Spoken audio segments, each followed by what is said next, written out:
So the overtime did not go the Raptors' way, and they fall to the Miami Heat 116-108. This is the Airborne Podcast. I'm your host, Ajith, and the Raptors' winning streak is done. It ends at 7. Jimmy Butler came in and spoiled it for the Toronto Raptors in that overtime period, going on his own 9-0 run from the end of the fourth quarter where he shot that free throw to tie the game, and then scoring 8 straight in the first 55 seconds of the overtime. We're gonna get into the stats and talk about everything that happened.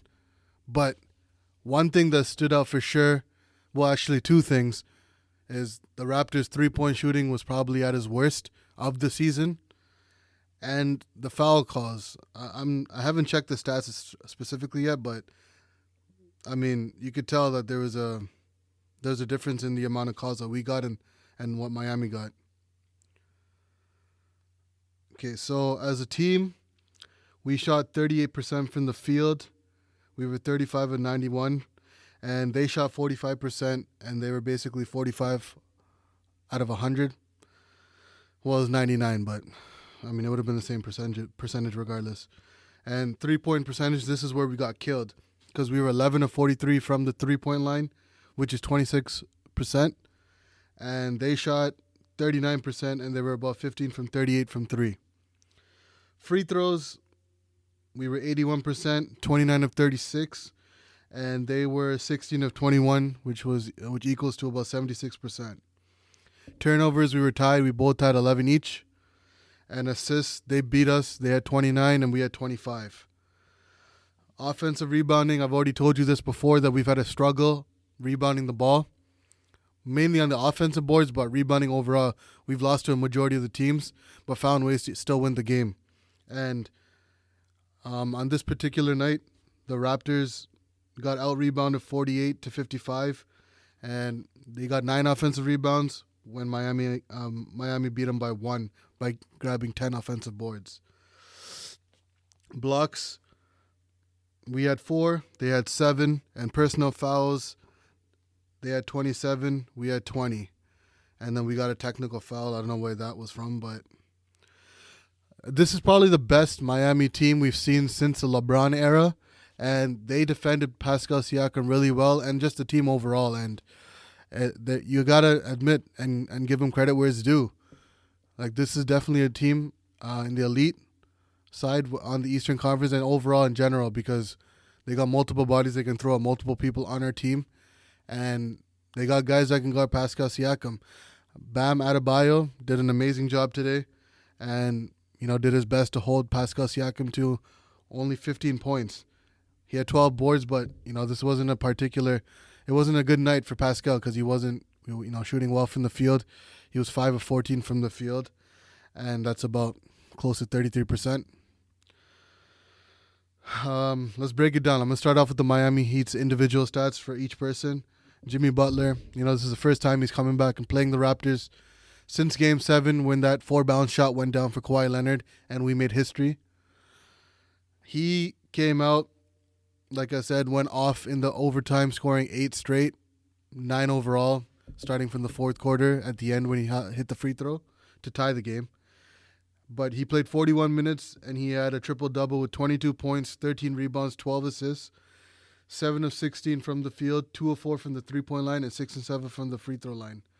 And you saw him whiling at the end there when he scored those straight 8 straight points. He was like, oh, ish. And he's just that dog, what he brings to the table every night. And you got to keep him in check, because he can go off any night and any quarter, really. And you saw it in a small sample size in that overtime. Chris Nunn, he's an undrafted prospect, which Miami picked up, who was doing really well, but we were able to hold him in check. Well, we didn't really we did hound him on the defensive end, but he was missing open shots too. But he had 7 points, 5 rebounds, 6 assists in 39 minutes, 3 of 16 from the field, 0 of 9 from 3, and 1 of 2 from the free throw line. Bam Adebayo, he was hitting a lot of those little floaters in the paint. He racked up 18 points, 7 boards, 1 assist, 7 of 13 from the field, no threes, and 4 of 4 from the free throw line in 37 minutes. Duncan Robinson, thank you for the fantasy stats, but you killed us today with those 3-point shots. And in 27 minutes, he had 22 points, 6 3-pointers, 2 rebounds, 1 assist. He was at 8-11 from the field, and like I said, 6 of 9 from the 3-point line. Myers Leonard, 17 minutes, 8 points, 8 rebounds, 2 assists. Wasn't really much of a factor. He hit a couple open shots, but that was earlier during the game. He was 3 of 4 from the field, 2 of 3 from the 3-point line. Winslow. Now, Winslow, when he sees the Raptors, he wants to go off. Obviously, he knows the Raptors. He's familiar with the team. Not all the players, because it was in 2016 that went to 7 games in the semifinals. But he came out in that fourth quarter and scored about 9 points. I think it was 9 or 10 points. And he ended off the game with 17 points, 9 rebounds, 4 assists, 8 of 17 from the field, and 1 of 1 from 3 in 35 minutes. And yeah, he's just one of those Raptor killers. And he came off the bench and put in work. Tyler Hero, 18 minutes, 6 points, 2 rebounds, 1 assist, 2 of 7 from the field, 1 of 4 from 3. Wasn't much of a factor. And Derek Jones, he had like an and one, I think, to start the fourth quarter. And he had 5 points, 3 rebounds, 1 assist in 16 minutes of play. 1 of 3 from the field, 0 of 1 from 3, and 3 of 5 from the free throw line. Now, I'm not going to talk any smack about Miami. They came in, took care of business on a hostile home floor where we were 9-0, and we were trying to go 10-0, and we were riding a serious winning streak. But Kyle Lowry came back in the lineup, Ibaka's back in the lineup, and we're all just trying to adjust, and everyone's trying to find their place now, right? And I'm not trying to blame that for the reason we lost the game, because Miami definitely came in and put in that work. But my point is that we still, now we're going to start the adjustment phase where we need to figure out where everyone's going to get their points from. Lowry, he was 0 of, let me see, I'm going to start with his stats. He was, in 41 minutes, he had 12 points, 6 rebounds, 11 assists. He was 2 of 18 from the field, 0 of 11 from 3, and 8 of 8 from the free throw line. This felt like that game one against Miami in 2016 in that semifinal round. And or you could even go back to that Orlando series last year where he was just missing every 3 he got. But you can't blame him. He's coming back from a thumb injury. He's trying to find his rhythm.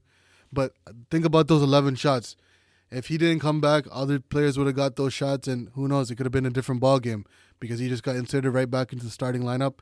It is what it is. He is a starter, so we need to fit him back in. But, the fact with him being that bad on the floor, even though he came up big in that fourth quarter, but all those open shots, if he made any of those, even a couple of them, it would have been a different ball game. And, yeah, that's all I could say. With all that going on, we still were able to take this game into overtime, but we let it slip when Jimmy Butler went on the run by himself, and that's all she wrote, and that was the ball game. Fred VanVleet, he had 19 points, 1 rebound, 6 assists, 5 of 6 from the field goal percentage. From the field, 3 of 9 from 3, and 6 of 7 from the free throw line. Pascal Siakam, I already mentioned it, in 39 minutes, he had 15 points, 12 rebounds, 1 assist. 5 of 14 from the field, 0 of 2 from the 3-point line, and 5 of 6 from the free throw line. Marc Gasol, another good game. He came out guns blazing in the first quarter, hit a couple threes, had some defensive plays. He had 14 points, 3 rebounds, 2 assists, 5 of 9 from the field, 2 of 6 from the 3-point line, and 2 of 3 from the free throw line. Anunoby was kind of like a non-factor. He played, he did guard Jimmy Butler for most of the game, and Rondé did too.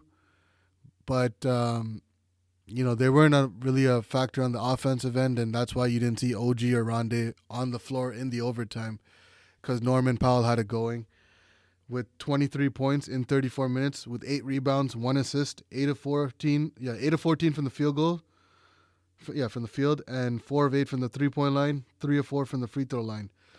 And Norman Powell really did come up big. I got to give him credit, daps, whatever you want to call it.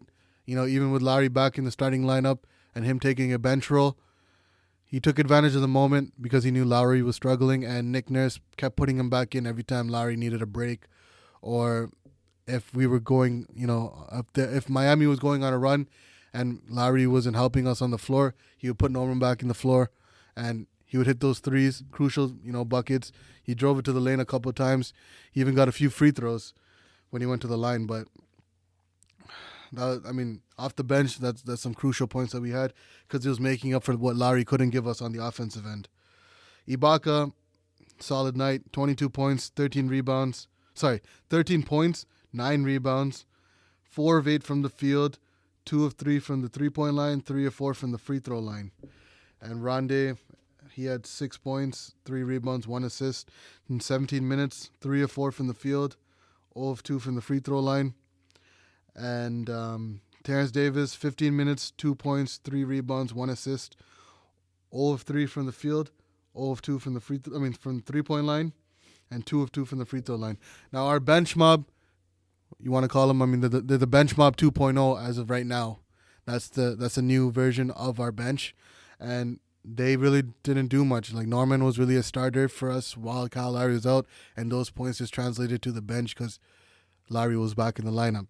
And everyone's trying to find their place now, and it's only a matter of time till they figure it out. But our team missed a lot of crucial free throws and a lot of crucial threes. That could have been a different, that could have changed the whole dynamic of the game.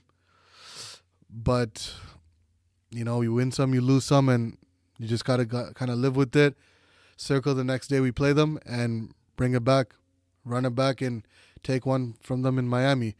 We don't have another one at home against them. We have 2 against them in Miami, so let me actually check what the date is for those 2 games. Miami Heat. We play them on January 2nd, and then we play them again